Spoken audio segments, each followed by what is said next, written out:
Welcome back to the channel, you big bass lovers. It's Devon coming back at you again. Want to see exactly what this was because I wasn't sure about it when I was talking to you guys in the last video. It's one or two things.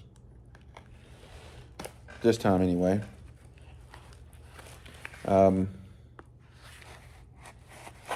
worked out something with a company, plus had some other stuff coming in, I think next week.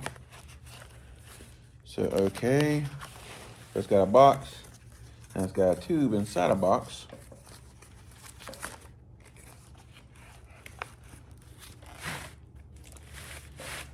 So, let's see. Lots of Chinese letters. I don't think there's a cap, so I think I can just cut it open. Yep. Ain't that what the kids say these days? Or maybe I'm old again. That no cap mess. No cap. All right, so let's see here. We got a nice neoprene sleeve.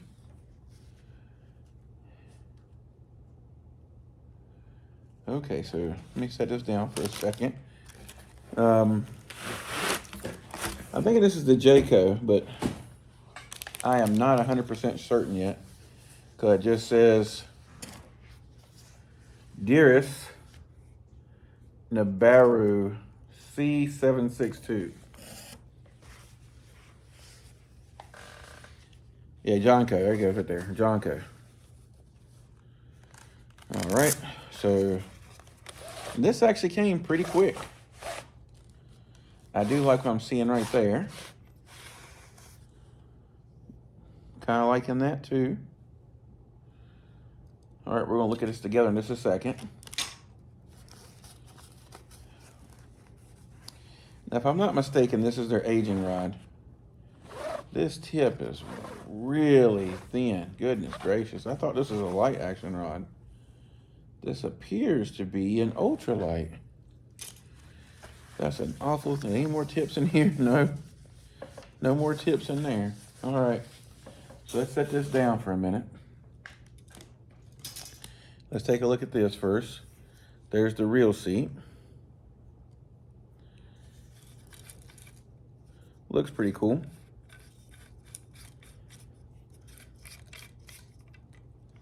While I'm thinking about it, there's one thing with this high star rod that I'm kind of not liking, is that nothing wants to screw down on there all the way. This is a Shimano Corrado. I've tried Tatula 80s. I've tried Silver Feather. I've tried various other reels with different feet, and none of them screw all the way down on this rod. So there's that. Okay, so now I wish they had, it doesn't really show good pictures on AliExpress for the reel seat on this. I was hoping they had some more kind of where you could put your fingers on the rod blank, but that appears to be very ergonomic. And it's kind of like, it reminds me a lot of the other high star rod that we were looking at. What do you want, Ivy? She is just all over me down here, wanting me to pay attention to her. I think she wants to say hey to the camera. Come here. Yeah, Ivy. Yeah. What are you doing? So silly. Here she is. That little dingbot. Wants to give me kisses. Want to be silly. Little cash, heart patient. We got some new little French bulldog puppies, and she thinks she's their play bait. She wants to go out there and play fight with them and wrestle around with them. Now they got to where they like to pull her hair. Yeah. All right, get down for a minute. So, back to what I was talking about. This handle is very long, but this is a 7'6" rod. But still, for a light action rod, that's a very long handle. And this tip, look how thin this little joker is. Yeah, that's gotta be an ultralight. Goodness gracious. I thought for sure it said light action. Here it says length 2.26 meter, action. Dang, can't even read the dang thing. It's like some kind of light gold letters that are, it says action extra fast. That's one of the things about some of these Chinese companies. They don't seem to understand. They do and they don't. They'll call a extra fast an ultra light, which is not the same as an extra fast tip. Power and action are totally different.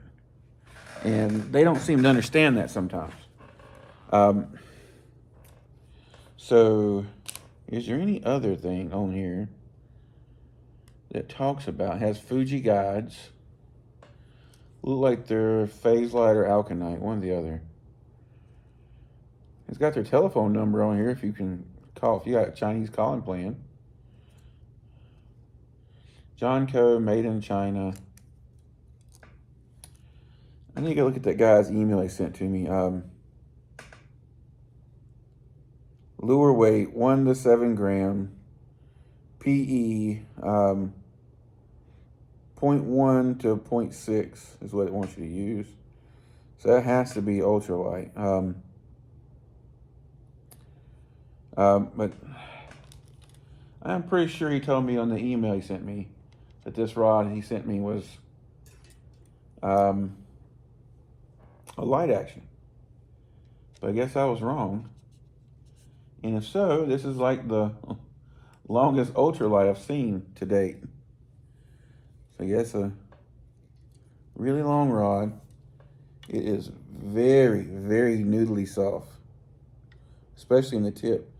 But it does shut down to a good amount of backbone. I would say till about right here is really soft tip. So like these 1, 2, 3, 4, 5, 6 guides here are really soft. And then it starts getting in the backbone right here. And let's see, it has 2 guides on the bottom section. So to stripper 2, 3, 4, 5, 6, 7, 8, 9, 10, 11, 12. 12 guides is good for a 7'6" rod. And I like how they're like regular guides and they go down to micro guides. It gives it like a nice, I always thought that's a nice kind of pathway of travel. So let's see how some rods fit on here. Since that was one of my complaints earlier. Let's go and try the Daiwa first. I'm going to be putting a Gomex's spool in here and making this a BFS reel. See, it lines up pretty good. There's a small little gap there, but you can't feel it. They don't have no exposed threads. So yeah, that feels nice on there. This is a little heavier reel. It's like 6. I've got an unboxing video that I've done for you guys, but I haven't put it on here yet. Kind of forgot about it. And so this is the Tercenoia Spirit Fox, or the FX50R. I somehow have it set really tight. So with the lighter reel, it feels really good. Feels really good in the hand. So let's see here. Let's go even lighter steel. And let's go to the silver feather.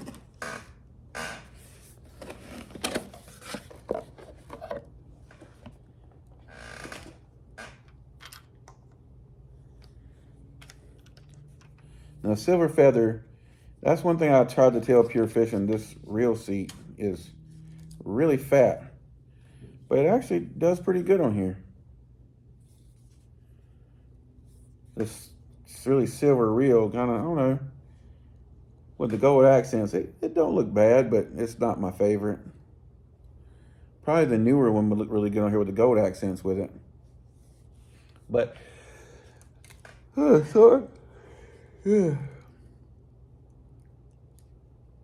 But as far as the feel, it feels pretty good. It's kind of tip heavy with this reel, just because there's not enough weight back here to balance this long rod out. So there's your balance point with this reel. So I'll show you with the Daiwa. Whoopsie. Hitting the light above me. With the Daiwa, when you have a little bit of weight, like this is about almost 2 ounces heavier than that reel. So, but also you got these things here on there as well, so it kind of doesn't help it, but you can see, okay. It brings it back about 2 inches on the balance point to right above the chuck. With the pure fishing, it was here. Here it kind of falls down. So it gives it more, with a heavier reel being where the balance point is on it, makes it kind of feel lighter in your hand. I keep bonking stuff. I'm gonna break this little light tip. It's been one of them long days.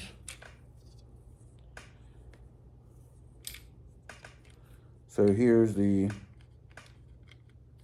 little lock nut, says JohnCo on it.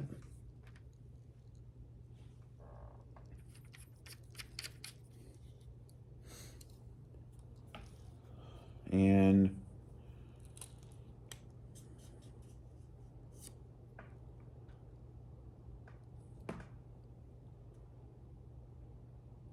can't tell if this is a solid tip tube or it feels like it's a hollow. So that'd probably be more sensitive. And I know this is like their Ajing rod. I mean, I think it could be really good for when I'm trying to stay far away from the fish, with one of like a Karashi or a Piku Piku or one of those little power switches, the little small power switches, like 1/16 ounce. But I'm not sure exactly where this will play into like a normal fishing arsenal. If you're like a bank angler, maybe. If you're like a bank angler and you're like casting little small jigs, for like panfish and things, it could probably have a pretty good play in your arsenal. All right, I'm gonna go ahead and end the video there, I guess. I'm gonna link this down below. If you have any questions, feel free to ask me. Look forward to talking to you guys about it. What else? When I get to 1,000 subscribers, I'm gonna do a combo giveaway. Be a rod and a reel. Of course, you have to live in the United States. We're almost there. We're like at 9. I'm a little almost close to like almost 950. We're not quite there. So we know about 50 subscribers. And then we'll go ahead and get that giveaway done. Yeah, I think that's about it. Cover about the ground. How's you guys' Sundays? Mine was okay. Kind of a little bit lazy. Anyway, I'm going to hop off here. Till next time, y'all stay safe, tight lines. And let me know what you think about this JohnCo.